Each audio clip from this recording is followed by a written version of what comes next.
Good morning, everybody. My name is Margot from Brunei, and I'm very excited to be here with my colleague Rubina Anis today. Rubina is a counseling psychologist with Brunei, an autism coach, and also a school counselor at the Jirodong International School here in Brunei. Good morning, Rubina. Good morning, Margot. How are you? Good. Good, thank you. Very looking forward to what you have to share with us on the topic of moving internationally with kids and how to help your kids with this transition. Rubina, what are common struggles that you see in kids who move internationally? Because you've worked with many over the years. There are many struggles, but if I have to name a few important ones, are friendship struggles. So children who move internationally, they kind of have many friends because they move all the time, but they don't have very deep-rooted friendships. So they end up making shallow friendships, and that is one of the struggles I see with international students. Also, one of the other things I see with parents and the families are that transition is associated with sort of moving and how to do things, the logistics of move, and parents do take a lot of care to provide good schooling and good care while moving, but it's never associated with grief. Grief is always associated with somebody passing away or somebody who's not in your life. But actually, transition for children and adults bring a lot of grief, which is not acknowledged. So mainly in the international scenario, people are moving for better. So it's seen, why should you grieve about it? But for the child, because they do not make the decision to move and they are leaving a big chunk of their lifetime behind, they lose a lot of things, and they might not be even able to communicate with their friends once they move. So for them, it's a loss. And we as adults and parents should recognize that this is a grieving process and provide children appropriate opportunity to grieve. And when you say provide children with appropriate opportunities to grieve, can you elaborate on that? Because when I look back at my own international moves, it's a pretty overwhelming experience for the parents as well, and you're so caught up in all the practical things that let's say finding time to grieve is not the first thing on the to-do list. It's about housing and schools. How can we as parents support our kids there? Validate how they feel, provide opportunity for them to narrate their story about how they feel about their losses, about being away from their friends, or making new friends in a new place. So if they find it difficult, we should acknowledge that yes, it's difficult, and talk about how they feel when they move. One of the other things I do is ask parents to do a proper goodbye, to make a proper beginning in the new location. In his book, David Bullock and Ruth Van Reken, they say, in order to make a new start, you should always end with a loud goodbye. So give them an opportunity to say goodbye to people, even though if you have hope to meet them again, or if you feel you're going to be connected through internet and social media, you should still make like a ceremonial goodbye when you're leaving a location. So this is one of the biggest advice I always give to my parents.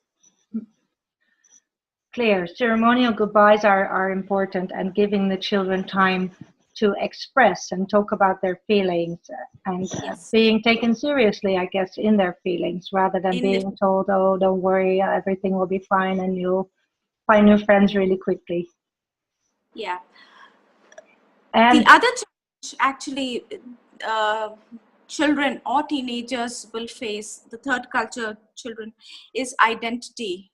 So, they might be having a passport of one country, but then they are born in some other country and move to some other country, and they would not know, like, adults know their identities are very crystallized. Kids are not the same way who are moving. So if they feel they are from, even they have a different passport, but they feel they are from a different country, and they say, oh, I feel this way, we should uh, acknowledge that, validate that, okay, if you feel this way, then it is this way. And how, Identity is a and part. how do you deal with that? Because, for example, when I move away from Brunei, my daughter might say, "Oh, I'm Bruneian," rather than Dutch. You never know. So Yeah, so what is an yeah, appropriate response for me about to that? just rephrasing it in a more affirmative way. So yes, you have a Dutch passport, your parents come from Netherlands, and you have lived in Brunei, and that's where you've lived the longest time, and I know you're attached. So rather than saying no, you're not a Bruneian, validating their Bruneian experiences, but also making a connection to the home country, which is perhaps her passport country as well.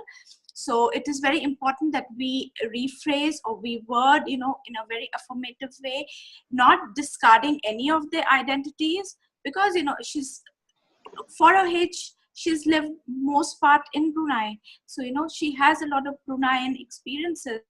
So we cannot invalidate that for her. So just saying that, yes, we accept you this way is actually very comforting for the children.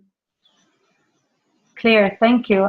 And I also see around me a lot of people who are in international marriages. So the parents are not from the same culture, and then they live in yet another culture.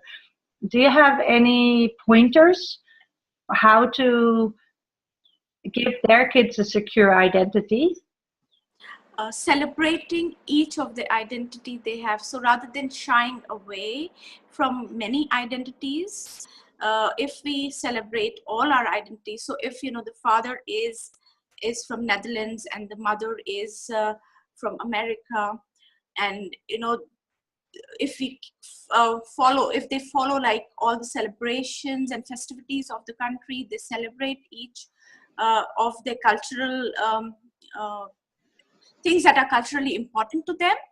Each time when they are at home, make like big celebration out of these, they start accepting, and actually then they feel they are very privileged to have these multiple identities. So celebrating your identities is one way of accepting it. That's nice.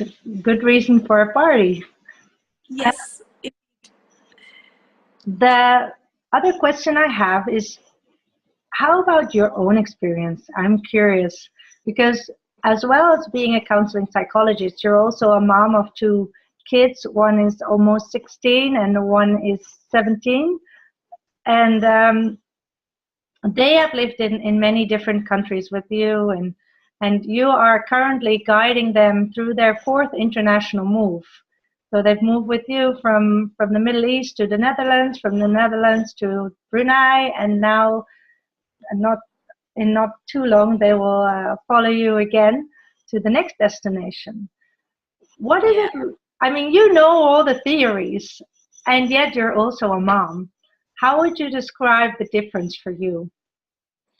It is different because professionally, I can be very objective with my clients, talk to them about the experiences, do some therapeutic work. After 1 hour, close the door and say, this is done.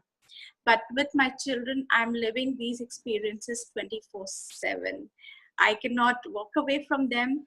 And moreover, I am not objective all the time. I am also emotional about the experiences. So if they are feeling, down, or if they are anxious about something, it personally affects me. So what we do is we seek proactive counseling, and I've been very fortunate to be around people who are in similar situation, and I seek help for myself, that how I should navigate this personally.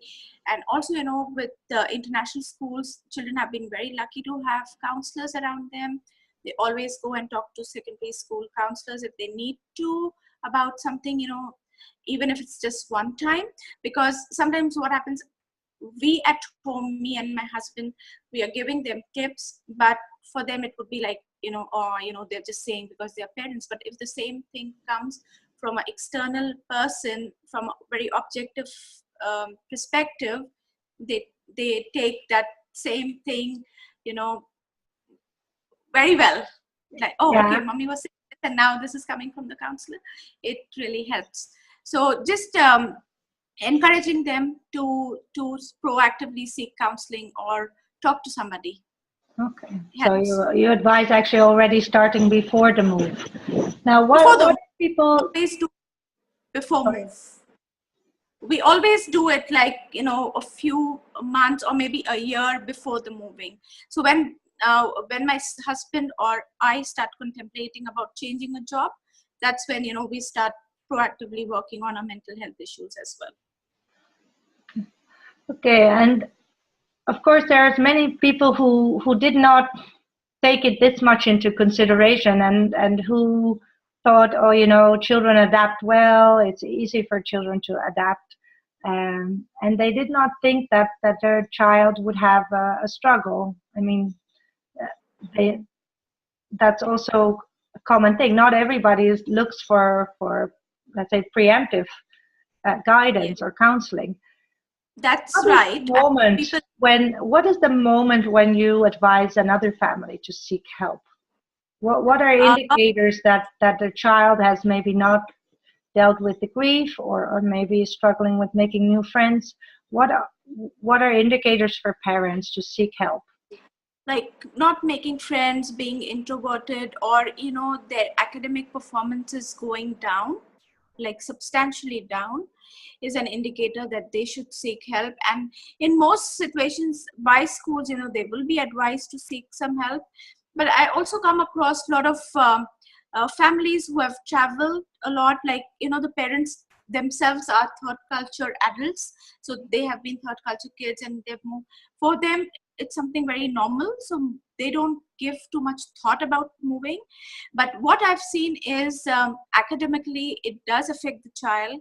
So rather than thriving, the child is spending a lot of psychological energies in surviving the move. So in case if you want your child to do better academically, I think it's nice if they mindfully do something about, like proactively something about seeking help, or not just help, just sit and talk about moving and how it is affecting everybody. Let everybody narrate their story on the table. Letting everybody express feelings, Feelings about the move. and that can impact not just on mood but also on academic performance. Academic performance greatly, it affects greatly. Thank you, Rubina. I could continue talking about this subject with you for hours because you have so much knowledge to share, but I'm going to leave it here. Thanks so much for explaining about the common struggles of kids going through international moves, and how we as parents can support them Yes, getting the best moving experience, because it is a big challenge for everybody involved. it and is. uh, and yet there's also so much to gain from moving to another Yeah. country. But that's what, Margot, people sometimes get blinded by the gains and they don't look at the losses. It's equally important to validate the losses, and especially for the children, because they don't make the decision to move.